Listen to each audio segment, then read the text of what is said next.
I got a strange going on out here. Something just killed my dog. Something killed your dog?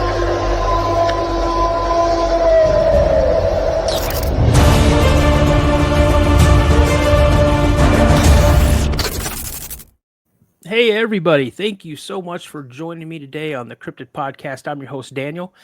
And today, you guys, I've got a really special guest. His name's Scott. He comes out of Washington State. And since 1995, he's been having some pretty interesting, pretty amazing encounters with what we call Sasquatch or Bigfoot. Now, per his request, he is requesting not to be on camera, which is completely fine. So I've got a couple of pictures that I'll put up when Scott starts giving us his encounters. So without further ado, everyone, Scott, welcome to the show. Thank you very much. How you doing today?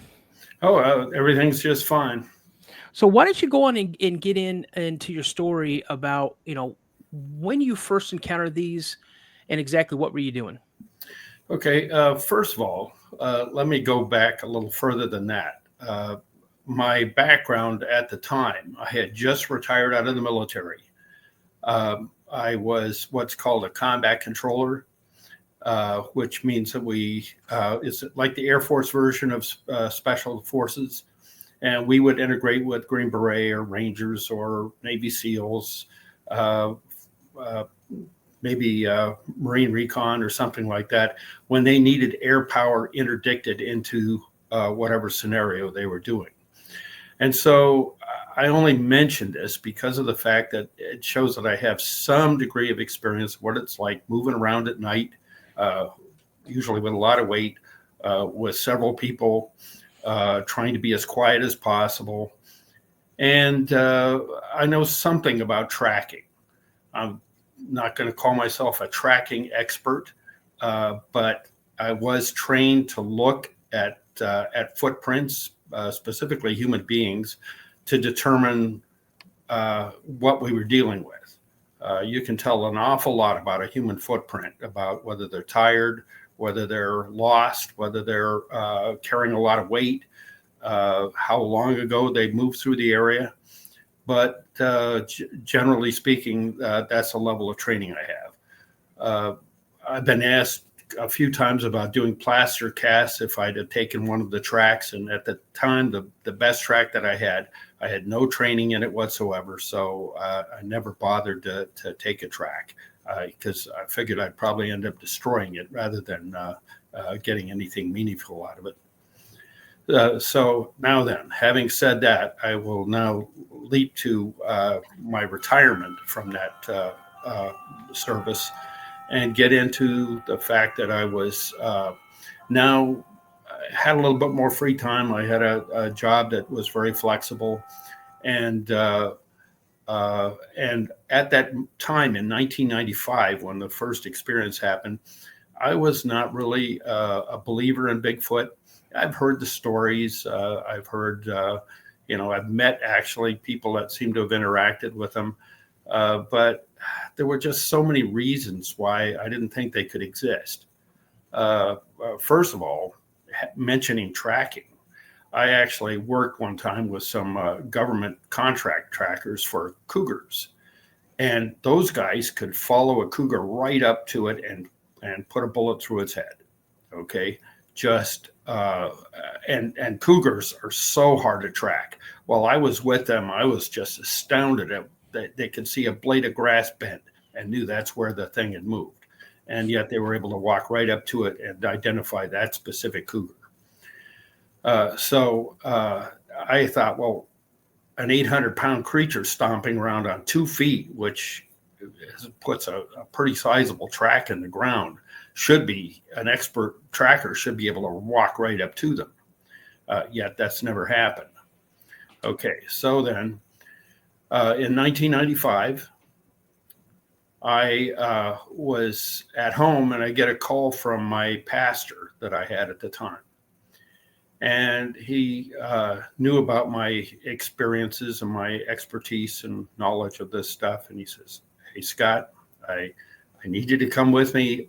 My son and I, we just went fishing in the woods, and something came by our tent. And later on, we were looking around and we found a single footprint. We want you to look at it. Tell me what you think. Well, we couldn't get it to it right away because it was a couple of days of rain. So a couple of days later, we drove up, and I wasn't expecting much. I thought maybe there would be like a depression in the ground of some kind that had filled in because of the rain. But it surprised me. This track looked like it had just been freshly made.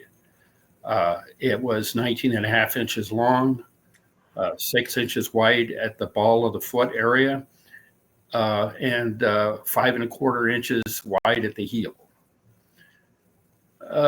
What further impressed me about it was that if you look at the mid-tarsal break of the foot, that's right where the pad of the foot starts to bend upward, you'll see that it was actually a fairly well-pronounced pad, unlike ours that's not really that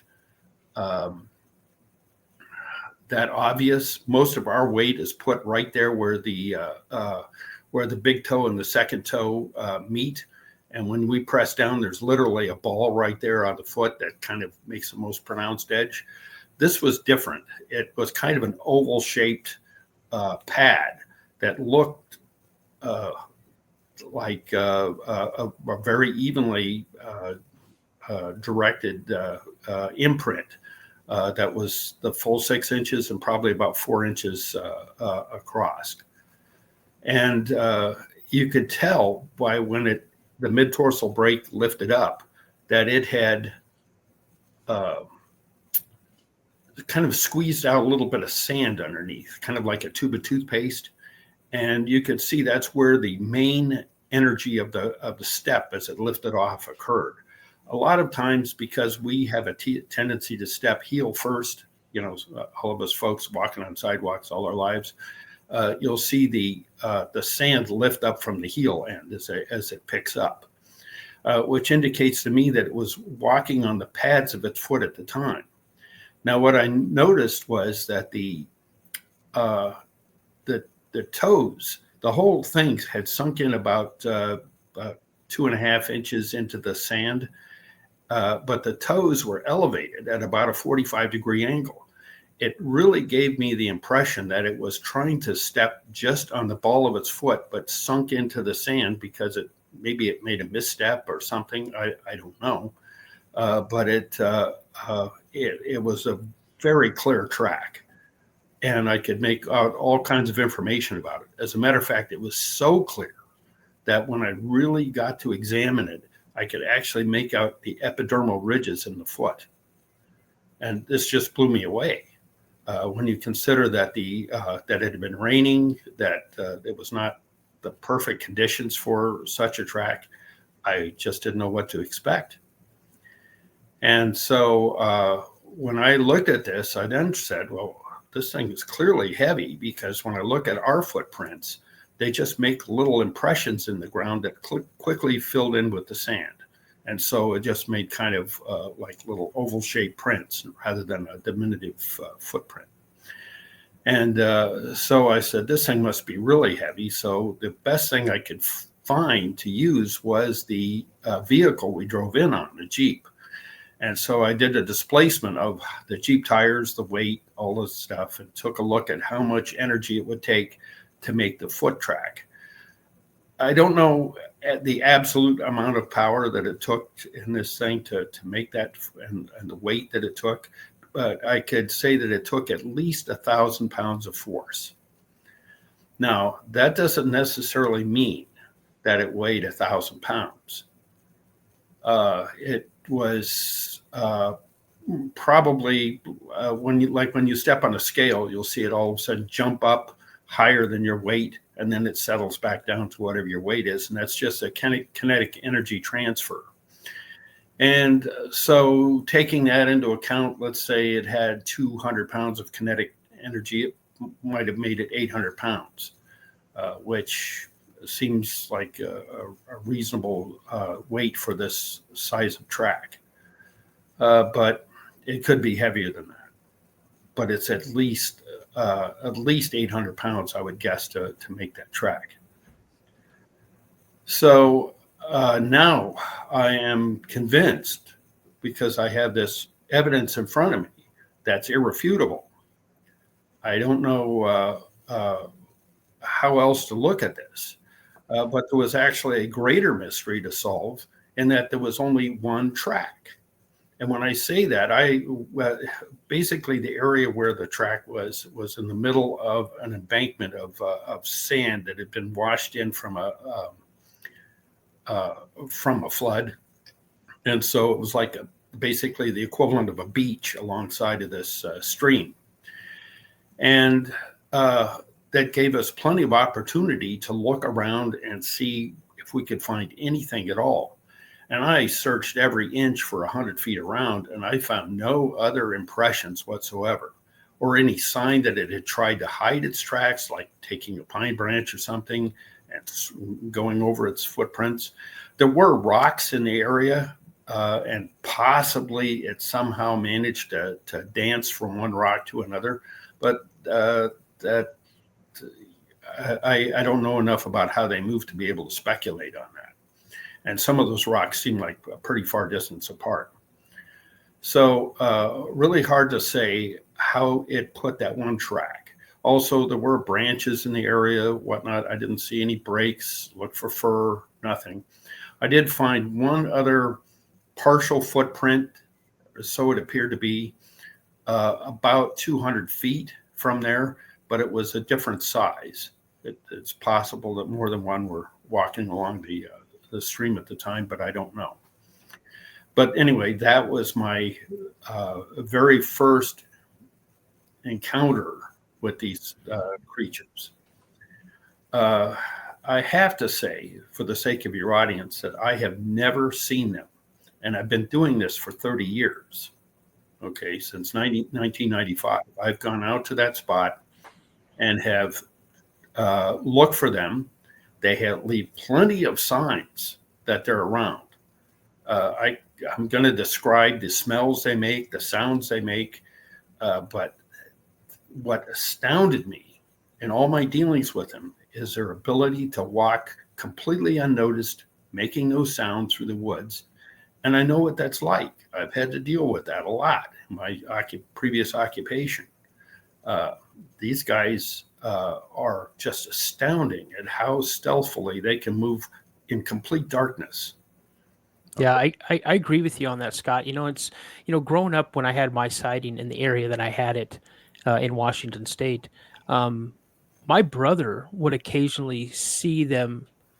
Like he would put we would put speakers out on the deck, and we'd play music while we were hanging out there. And he said he would see two juveniles every once in a while kind of creep into the edge of the woods so they could sit down and listen to the music that we were playing. And then when we turned the music off, they would be completely gone. You wouldn't see them leave or anything like that. You wouldn't hear them leave. So I agree with the ability of them to be as stealthful as they possibly can. And on the chance that someone sees them, one of two things. One, they're at a distance. And I've seen some video distance where people were like a couple of miles away and they zoomed in with a video camera, seeing something traverse along a hillside through deep snow, and also up on a ridge of a mountain. I've seen video of that, or going down into a ravine from a great distance away. Or number two, they allow you to see them.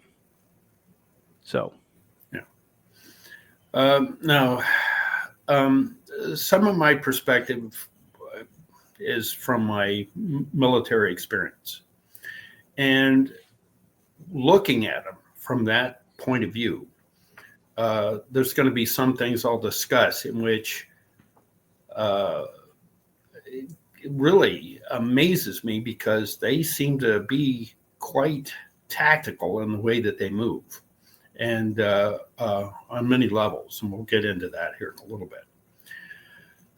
But the next real episode that I had with them was that we went up camping there a couple of times, and nothing happened. As a matter of fact, on an average, when I go up there, I maybe have a 50-50 chance of going to that spot and encountering one of them.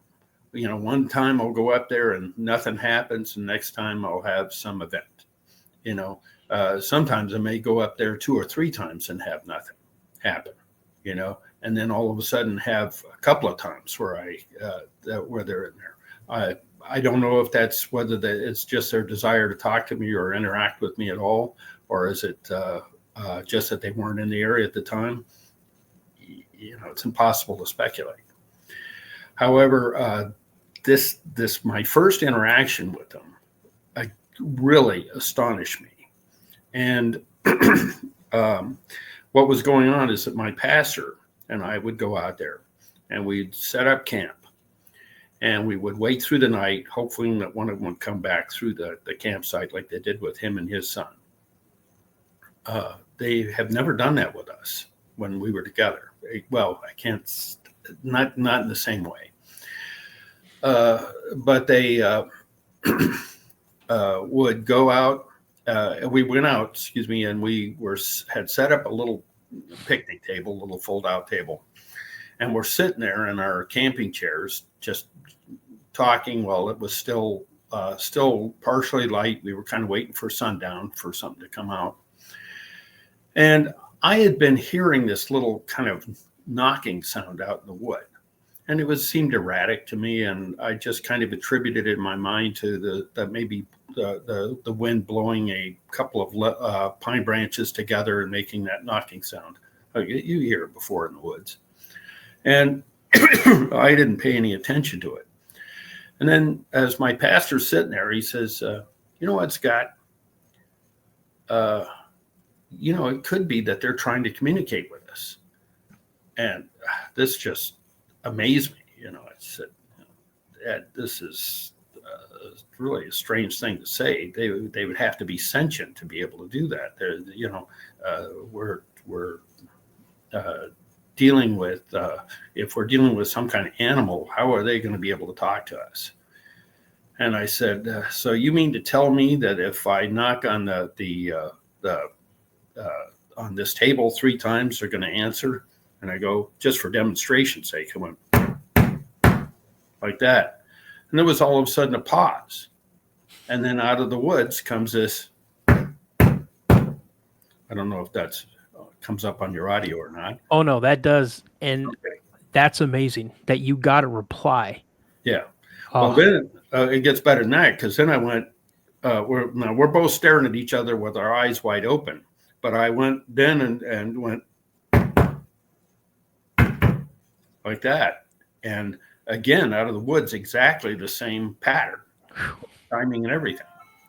So now we realized that something was trying to communicate with us. All right. So now we play with it a while. The first part of it was just it copying us. And then it tried to take us in a different direction. And it was trying to teach us something, but impossible for me to understand what it's teaching me, because usually when you communicate, you hold up like an apple or something and you say apple, and then the person hears you and knows what you're talking about, but you have no frame of reference. And I couldn't begin to guess what it was trying to teach us. However, after about a half an hour of this, I decided I had a 44 Magnum on my hip at the time. And I said to my pastor, I said, look, somebody could be messing with us out there. I want to go up on this mountain and see what's going on. How we're parked next to a stream. And then there's a kind of a wide spot next to the area next to the stream where our campsite is, and then it goes up at about a 45-degree angle up this mountainside. And there's plenty of bushes and trees and whatnot, so you really couldn't see where the sound was coming from. But I started to step into the woods. All right. That step, as soon as I cleared out of our area where our campsite was and started to put a footstep down, all of a sudden I hear this sound come out of the woods. Now, I'm doing a horrible job of impersonating this sound, but the best I could describe it is if you listen to Chewbacca do its call, it'll sound not like the elongated whole sound. It's just the first few seconds of that, just like maybe 2 seconds worth. And but immediately my whole nervous system locked up. I just didn't want to move any further. And so I took a step back after I kind of recovered from that and said, okay, I think we're dealing with something beyond what I want to go walk up and go see. But what's interesting about that is that particular call, I've heard this before where it's able to like freeze your central nervous system by using kind of vocal emanation, kind of like the way a tiger does when it roars. It causes its prey to freeze temporarily. Yeah, infrasound. Yeah, exactly. That capability was something I experienced at that moment. I had never experienced anything like that, and I said, "Okay, this is really interesting." Okay, so now then, Ed went on my pastor, tried to communicate further with us. And I decided to do a different approach to this. And I said, I need to triangulate to figure out how far into the woods this guy is. So I started walking down the road that we had come in on and listened very carefully as the knocking was going back and kind of trying to triangulate. So I had some impression. And I was kind of basically creating an equilateral triangle so that I could have a pretty clear idea how far this thing was away. And as near as I could tell on this, I had to walk about 50 yards down the road before I could get a triangulation on it well enough to get the idea that it was now finishing out that triangle would be 50 yards away. And so that gave me a rough idea how far into the woods it was. But while I was doing that, something else happened. And apparently this guy knocking created a curiosity within another one of these guys out there. Because as I'm looking up in the woods, all of a sudden I see a couple of branches move up of trees way up high. And something is walking down next to these trees and bumping into them, and then shaking them a little bit and you could see the swaying of the tops of these little saplings as they're going back. And then I hear what clearly was some kind of interaction between the two of them. I guess one was saying, "Hey, what's going on here?" And the other guy answered the question somehow, but it was all in those same kind of grunts as I just described. Just maybe not as elongated, just more like, kind of thing. And then I guess the other guy was satisfied with the answer and moved on to his way, because the other guy went back to stop. He stopped grunting and then went back to knocking again. So real quick, Scott, about how long do you guesstimate that interaction took between those two creatures? Less than a minute. Okay. Probably between 30 seconds and a minute long. Okay. So you said that the one that probably came in was satisfied, and then you said the other one went back to knocking. Were you able to roughly triangulate about how deep into the woods do you think this creature was, the initial one? Yeah, 50 yards. And I'll get into more specific because I actually went to the spot where it was knocking from. Okay, perfect. Okay. So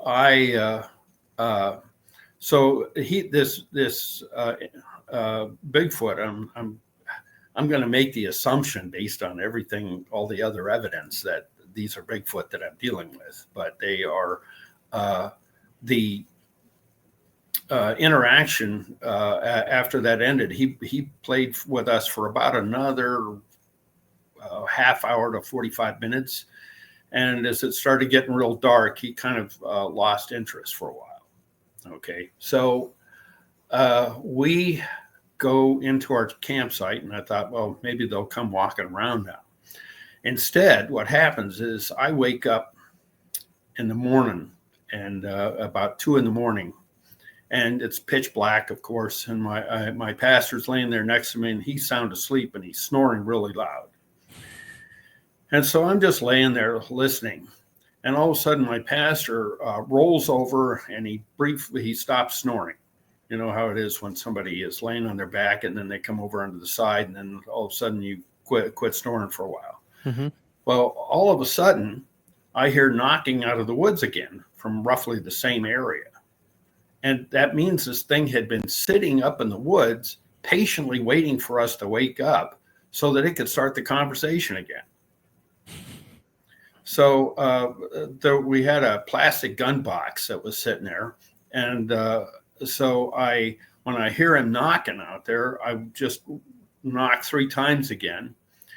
And then we started the interaction. And that went on for about another half an hour. And I guess he got bored with that again, and eventually it went out, but and died down, and his interaction stopped. But he was making an attempt to reach out to us in some way. I thought that was kind of amazing. And clearly they have some kind of language that they use, like a primitive Morse code, and I'm not even sure how primitive that is. Now, the next time that I had, and I've had knocks with them before where I'd go out and knock and whatnot and respond. But the next time that was really interesting to me was I finally drug my 13-year-old son out. He's now 37, but this was a while back. But I dragged him out there with me. And he wasn't that thrilled, okay? But he kind of thought that, I was making stuff up or something, that this really couldn't be happening. He's quite a skeptic. And so he was out there, and I said, look, I'm going to hit this log 3 times. And then what you're going to hear is a single knock out of the woods.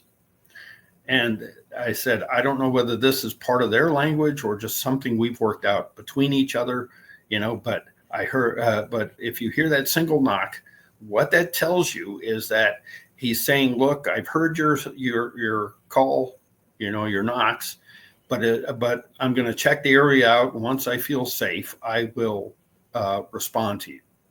Okay. So I go out there and I knock 3 times, and I happen to be looking at his face at the time. And all of a sudden out of the woods, you hear a single knock. Okay. And his eyes just went wide, and that was priceless to me. Okay. So I said, okay, now we're going to wait for a while for him. And when he gets comfortable, he'll initiate the conversation. And so we wait for about 4 or 5 minutes. And then all of a sudden you hear 3 knocks come out of the woods at the same spot where the previous ones had come from. And that meant that he had now come out and reconnaissance the area, and now checked out and said, okay, fine, we'll start the conversation. And so my son got the chance to interact with him for a while. And that was interesting to watch because my son was just starting to take music lessons at that time, and thought about trying to engage him musically in there to see if he would respond in that way. But as far as we could tell, it didn't seem to have any particular interest in that. It just wanted to just do bare bones communication. But for whatever reason, the attention span of this don't seem to go on much beyond, say, 45 minutes to an hour before they kind of get bored, and then they stop talking for a while. Now, that doesn't mean they leave or anything, but these lessons go on about that long before they seem to lose interest in doing it anymore. So we then had a couple of other times of engagement where we would try communicating with them like that. But over the years, that has kind of dropped off a little bit. I get knocks occasionally from them, but maybe that particular individual that I was dealing with like to communicate, and maybe the other ones that I deal with are not really that big into communication. I can't tell you. It's all speculation. But for a pattern of several years, I was getting, could go out there and get one to interact with me in that capacity. But it didn't mean anything. It didn't seem to, I never figured out what their communication code was. But now I'm going to get into, because I have to cut this story down. I could spend 3-4 hours talking about this, but I'm going to just hit the highlights. Well, we're definitely going to have you back if you're willing to come back for like a part 2, maybe even a part 3. Okay. All right. Okay. So now I'll hit the next part of communication. And this is interesting to me. Again, in the military, and I'll harken back to that a little bit. When you're in the dark, you have to use all of your senses to determine what's around you. And you'll find that your sense of smell is actually a great thing to have for this. I don't know if you've noticed or not, military guys certainly will know this. Those that have been out in the woods know that when they're with a large group of men, the guys that have been out partying recently, man, you can tell right away. You can almost identify the brand that they've been drinking. Absolutely. Just from their sweat. Okay. And so I had come in just at the tail end of Vietnam. So I never went into Vietnam. They never deployed me. But the guys that came back out would tell me you could smell what people have been eating, their diet, because of the scent that it would make, the type of the smell. And you could identify it from you because none of your coworkers, soldiers out there in the field are smelling like that. And so that was a good way to detect an ambush, and also smokers, another thing that you can smell. Okay. So I was always very sensitive to smells, but you didn't really have to be. This is not rocket science. These things stink. Okay. But where the difference lies is that whenever I hear people describe their smells, they just said, oh, it just stinks. It's like a skunk. It's whatever. Actually, I found they have a lot of nuance in their sense, and it could be related directly to their communication ability. For example, I have gotten to the point now where I know when they're around because there's a certain scent that I get that smells kind of like fish oil. Okay, it just if you take say a teaspoon of cod liver oil and hold it up to your nose, it has that kind of fishy scent to it. Mm-hmm. And I believe that's the underlying pheromone that these things have, that just like the equivalent of musk or something like that, where this scent carries, and then there will be another smell on top of that. And that will be whatever they're trying to communicate. Now, I can't tell you that definitively because I haven't been around them enough to do that. I haven't interacted with them in that sense. It's just a theory that this is how they communicate. It could also be that each individual one just has a particular scent that they have, just as unique as somebody's cologne or something like that. And I'll get into describing a little bit these different scents. The very first time that I had the chance to really smell one closely enough to identify its scent was with my son. I think it was our second time out in the woods. We came out. And I parked the car at the edge of the road because you couldn't drive in any further. And so I And so I just step out of the car. Now, right next to the entrance on the roadway was a huge bush that you couldn't see a foot into. It just had so many leaves on it. And as I get out of the car, I immediately catch this scent, just this overpowering scent. And I'll describe it to you exactly as I perceived it. If you were to take macaroni and cheese and put some tuna fish in it, and then cook it too long to where you almost get that kind of burn smell off of it, that's exactly what it smelled like. And it was overpowering. And I knew that whatever I was smelling was just on the other side of that bush. Okay, so I'm standing there, and I'm very concerned because my son is just standing right there next to me, and I was just getting out of the car. And I said, just stand still, don't make any moves. We're just going to wait here and let it decide what it's going to do. And so we just stood there patiently for a couple of minutes. And then I started to notice the smell go away. And as the smell diminished, I waited about another minute and then peeked around the bush, and there was nothing around. You could see that whatever it was had moved on. And I couldn't find any tracks or anything else. It didn't seem to, it seems to be able to walk pretty well. And I also go back to my previous observation about walking on the pads of its foot.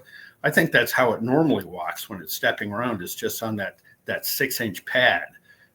And it's able to deflect a lot of what would be obvious to us as a footprint by doing that. It just simply presses down in there very carefully and doesn't seem to disturb much in the pine needles and the dirt on the ground. It's just astounding how that works. But so later on in that particular encounter, we then move in and we start putting up the tents. And then all of a sudden, that same odor comes back. I don't hear any branches breaking. I don't see any movements. No disturbance of any kind that I can detect. And I'm looking all around, walking back and forth, trying to see what I can see, because I'm thinking it might be hiding behind a tree or something and whatnot. Didn't see a thing. But all of a sudden, out of the woods, I had my first impression that it could do something that was other than just grunting. And that all of a sudden is really deep. Like if you remember the Addams Family, that Lurch character in there, the way he would talk with an sound, all of a sudden I hear this deep hooting like an owl. And it just goes, hoo, hoo, hoo, hoo, hoo, hoo, hoo. And I'm like, I mean, it didn't sound like any owl, but I'm looking around everywhere for an owl, for anything. I'm looking up in the trees. I'm looking in the bushes. Nothing. And then that scent stayed with us for about 5 minutes and then just kind of faded away again. And we weren't bothered with them again until knocking the next morning. So I don't know what was behind that.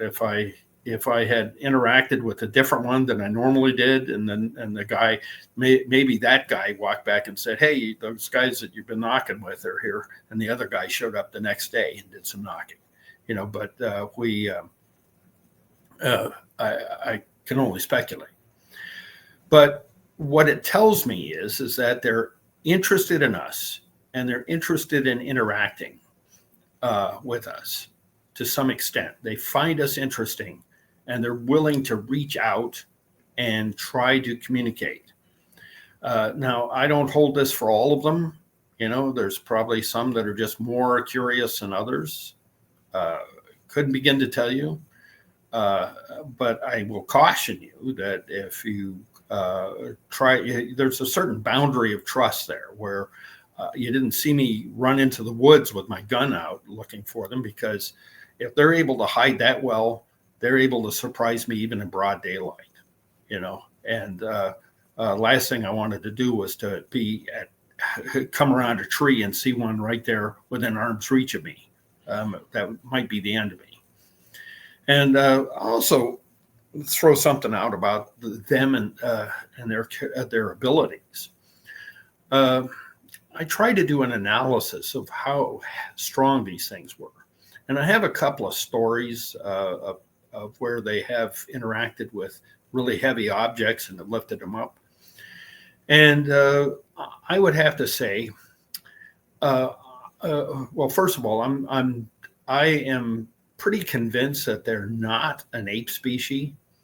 The simple fact, if you look at the footprint by itself, apes only have what looks like a modified hand. You see that prehensile thumb, Mm-hmm. and no matter how, if you want to call it advanced, the ape is, it just does not match anything like what a human foot looks like. The bone structure is just completely different and designed for a completely different purpose. Ours are not prehensile at all, and just designed to just keep us, standing. Theirs are designed to where they can grab things and manipulate them and whatnot. But I don't see any of that ability within these type of footprints for Bigfoot. They seem to be just a variation of a human footprint. And I have seen footprints in other parts of the country, in other countries where people that walk around without shoes all the time, you'll see this this really kind of wide splayed foot aspect. You may, in your experience, have noticed that. And then there's a more of a pronounced pad on the ball of the foot, but it isn't as uniform as this one is. Usually it's kind of irregular in shape, but you can definitely tell these guys have never worn shoes. So, but that had a very human-like footprint. But assuming, and I have every reason to assume this, that they are also have a certain simian quality to them. Now, my reasons for believing that are probably different than, say, your normal biologist might think, but they are definitely much stronger than human beings are. And to qualify that, I will say that if you look at world's records of weightlifters, for example, and you look at how much they're able to lift in their particular weight category, and then you look at how much they weigh, and you multiply or divide, whichever way you want to do it, the weight of the body into the weight of that was lifting, you'll see there's like a magic level that we seem to be able to lift, and that's about 3.1 times our body weight. Okay. Yep. Now then, I'll point out there was a university that was dealing with chimpanzees, and I'm sorry I can't recall who they were at the time, but they were able to teach this chimpanzee, which weighed 165 pounds, to weightlift. And so once it got the concept, it grabs the bars and starts lifting and whatnot. And they finally put 815 pounds on it before it was before it started having any trouble lifting. That's like a 5-to-1 lift, and that's for something untrained. A regular human being, is lucky to lift its own weight, just without training. And for something untrained to be able to lift 5 times its weight, that's incredible. Okay. And I have no reason to doubt that these things don't possess that. So you got an 800-pound creature standing there, able to lift 5 times its weight. You have something very formidable. Okay. So I'm a brave man in many ways, but that's pushing it. I've witnessed that their strength in the area. Again, we lived on 5 acres of land. My dad, it was wooded, and my dad was going to build a house, so he would cut some of the trees down because he wanted to encompass some of the trees from the land into the house. And sometimes, he would cut trees and they would sit in an area for a couple of weeks until he can go and rent a piece of equipment to move that log. And there'd be times that we would come home from like visiting my aunt in Tacoma. It'd be me, my dad, and my little brother, and we come back and like 2 or 3 of those logs that my dad had felled like a week or 2 weeks earlier were now laying with the other logs that we had previously cut. And these we're talking probably, I don't know, 18-foot long, probably a foot around, or 8 to 12 inches around in diameter, and they're moved, and you don't see a drag mark. You see they were picked up and placed where the other logs were, and so if there's something that's moving like a 600 or 700 pound log or 800 pound log, that blows my mind. Yeah, and I fully am convinced that we are physically at a complete disadvantage against these things on so many levels. I carry a firearm with me whenever I go, but I understand that it's nothing more than a glorified security blanket. It's just it just makes me feel comfortable because I'm used to wearing guns, but it gives you a false sense of security. Yeah. But I really understand that I am not on equal footing with these things in their environment. And I'm happy to let them do whatever they want to do. Okay, I'm just happy to interact with them. I find it fascinating that I have some non-human intelligence that I'm communicating with, and that seems to be happy to communicate. Now, also throw out, since I've got about 15 minutes left in this thing, I'll throw out the another story. And I had in 2004 had met a Filipino gal who was living out in the Philippines, and she came here and we got married, and been happily married ever since. When she came here to America, she said, I really want to go camping. I've always wanted to go camping. I just think that that's so much fun to sit around a fire and whatnot, and you just don't do that in the Philippines. So I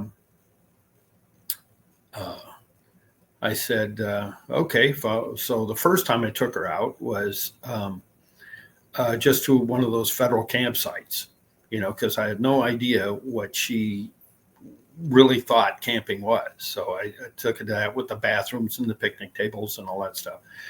And she looks at this and she says, well, this is okay, but what are all these other people doing here? I want to go out where there's nobody. And I said, okay, fine. So I'd already told her about the Bigfoot stuff, and she was already okay with that because they have their own version of Bigfoot there. I don't know if you're aware of that or not. Yeah, it's called the well, they call it the Capri. That's it, the Capri, yeah. And but yeah, and it seems to be, for all descriptions, sounds just like a Bigfoot. Same size, hairiness, whatever, except they usually like to sit under trees in the shade to watch you. And smoke like a pipe or... Yeah, but cigar. Yeah. It's a bizarre thing. Yeah. They have this thing. But when my wife was a little girl, she was always told, oh, you need to come in the house now. It's getting dark. The Capri might get you. Like our boogeyman kind of thing. Okay. So so she was okay with that. And she, I'd explained it all to her. But I decided to go to a different area and nearby. We were only about 1 kilometer from the spot, but I figured that would be far enough away, and it's a beautiful area out there. And so we found a stream with a babbling brook and the whole bit and whatnot, and had an idyllic campsite with the fire and everything set up. And as it was getting toward evening, just as the sun was starting to set, all of a sudden I caught that fishy odor. I said, okay, they're coming out to check me out. And I told her that. And her and her daughter, which is my stepdaughter,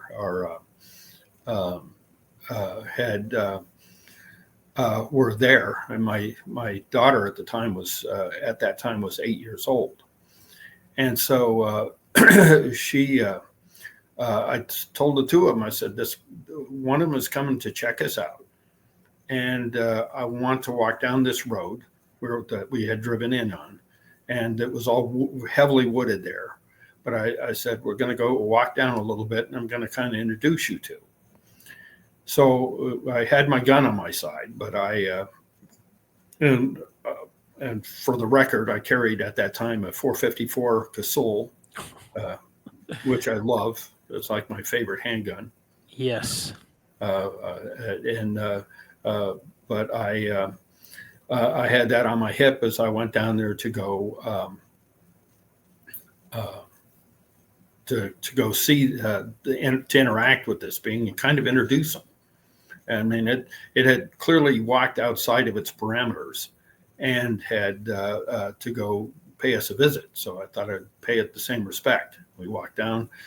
Now, at that time, I had bought one of those cheap binoculars, the Russian-made little handheld devices that you could see with. You had to have an IR light, but it could see in the dark pretty well. Yeah. But what I was trying to get was eye shine off of it, So I figured that even if it was hiding, maybe it'd be peeking out somewhere, and I'd be able to see the reflection from the IR light. But I never saw a thing. I mean, I looked everywhere around there for this thing, and I couldn't see anything, any movement, no twigs breaking, anything. But the smell was atrocious, and it was different. It was. I asked my wife at one point. I said, "How do you describe this?" And she says, "She's holding her nose." She says, "It smells like something vomited fish." And I said, "Oh, yeah, okay, yeah, that's a pretty good description." So they are able to have these different smells, and it was overpowering. I mean, like I said, it's impossible to gauge how far something is away by its smell, but you know that it must have been close. Like you can see a wet dog, say 20 yards away, and get a little bit of smell, but when the thing walks right up next to you, you know that all of a sudden it's overpowering. Okay, so it's like that. Just there's this overpowering stench, and you knew that it was like right near us somewhere. And there were big trees in the area, but I'd walk back and forth trying to catch it because it didn't seem like something that big could hide behind trees, even though they're like 2 feet across, maybe even 3. These things are like 4 feet broad. So how could something that big hide behind it? But nonetheless, there was no sign of it. And that stayed for roughly about 4 minutes, and then started to slowly fade away. And I guess it was just checking us out, and wanted to leave a calling card that it was in the area, and that's what it did.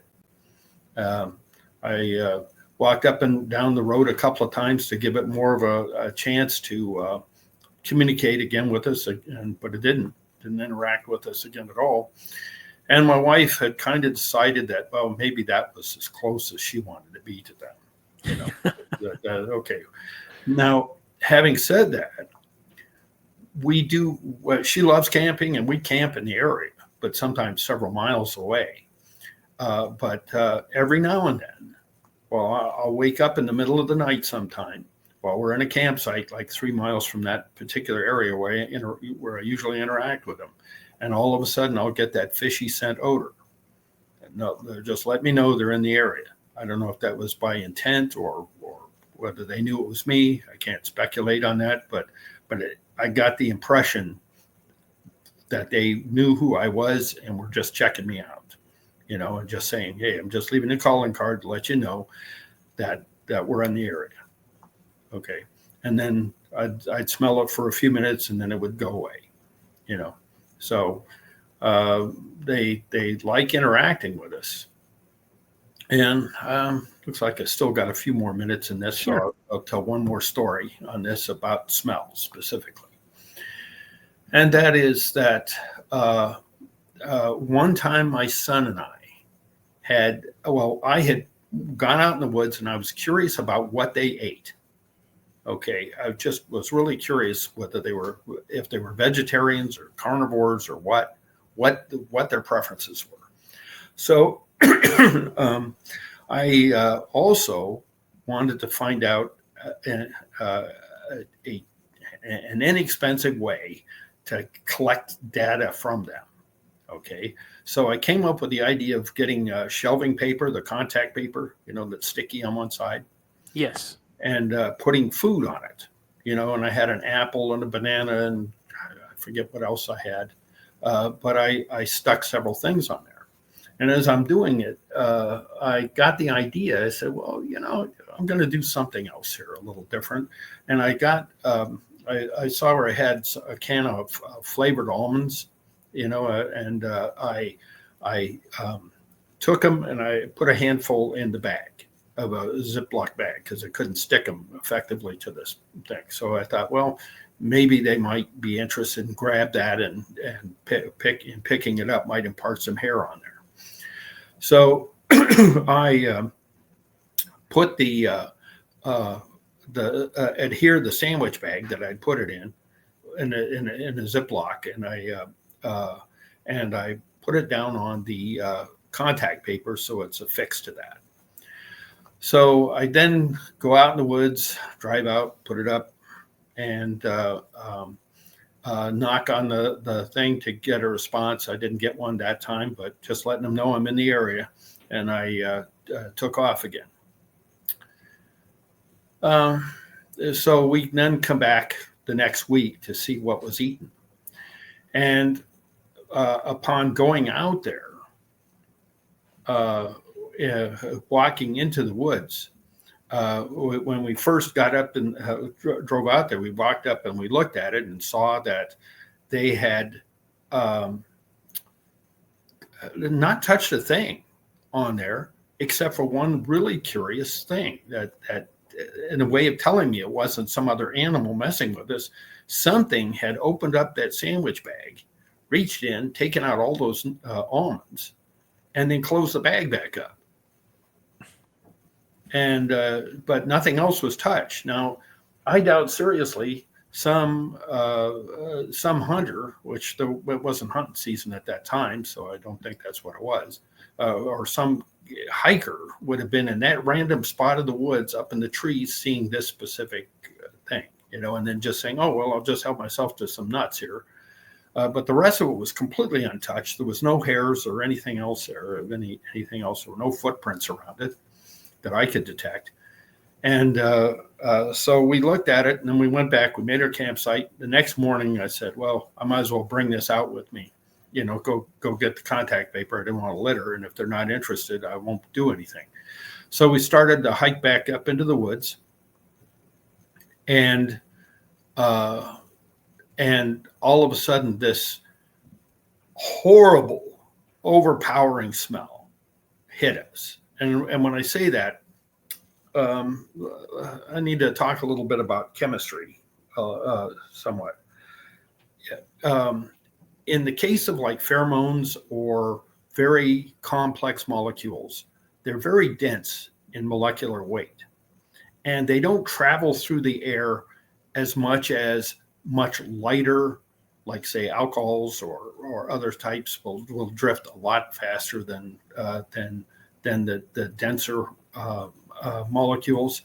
And so I immediately knew I was dealing with a dense molecule of some kind, very complex, because when I stepped into the smell, I was leading ahead of my son by about 10 feet. Mm-hmm. And all of a sudden the scent just overpowered me, and I almost gagged. And I said, you get that?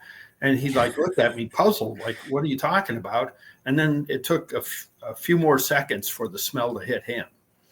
Okay, so I know exactly what you're describing. That's happened to me a couple times. yeah, But it's really weird is when I walk through it, like it'll stop you right in your tracks. yeah, It'll make you retch. And like the people coming from behind me, they didn't smell anything. By the time I got through it, I turned around kind of like to see if they were going to hit it too and kind of chuckle. And they just walked right through the exact area I did, and it wasn't even there. So, but I definitely know what you're describing. okay. Well, anyway, this time really got me. Normally when I smell them, I'm not too concerned, but there was something else about this.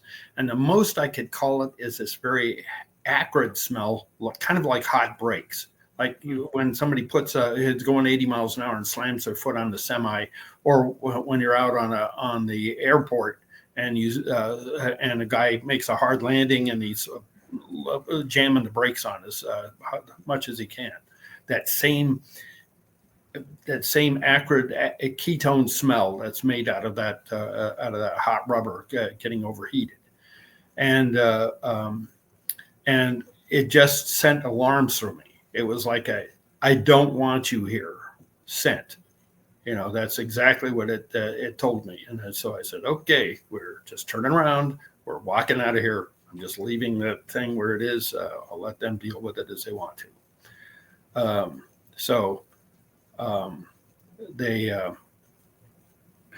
I then went away and we just got in the car and I said, okay, we're not dealing with this anymore. We left for that time. So we just hit the hour mark. You good? Oh yeah, you can finish your story. Well, I mean, that was a finish of that particular incident. So, I mean, I've got a whole nother series I could get into on it. You know what? Let's save the whole other series for another episode. Okay. So, Scott, I just wanted to say thank you so much for your time. But first and foremost, sir, I want to thank you so much for your service. The amount of years that you were in and the things that you did, you sacrificed a lot. Your family sacrificed a lot with you being gone. I know what that's like. Me being also Air Force, not combat controller, not Air Force Special Operations, but Air Force Security Police. Yeah. Still being out on the flight line or being in a missile field or getting deployed for whatever reason around the world. Again, I know what that sacrifice is. And again, from the bottom of my heart and hopefully from the bottom hearts of all of my listeners, thank you so much for your years of dedication and service to this great country. I appreciate you. Right. And I certainly thank you for yours. I mean, let's face it, you had your experiences and did your service to the country, and we equally appreciate that. Well, you guys, without any further, really comments from me, I'm going to go ahead and close out the show. So if anybody out there has seen, heard, experienced, smelled anything, and you're really not sure what it was, please feel free to shoot me an email, and you can reach me via email at thecryptidpodcast72@gmail.com, thecryptidpodcast72@gmail.com. Thank you so much for all of your time and taking the time out of your busy days to just give this old guy a couple of hours or a couple minutes of your time without really feeling like you have to do anything other than just click on a play button. So again, thank you so much, everybody. And as my buddy Josh always says, stay prayed up. And I always like to say, remember, a legend always starts with the sighting. Have a good day, guys. I got a strange going on out here. Something just killed my dog. Something killed your dog?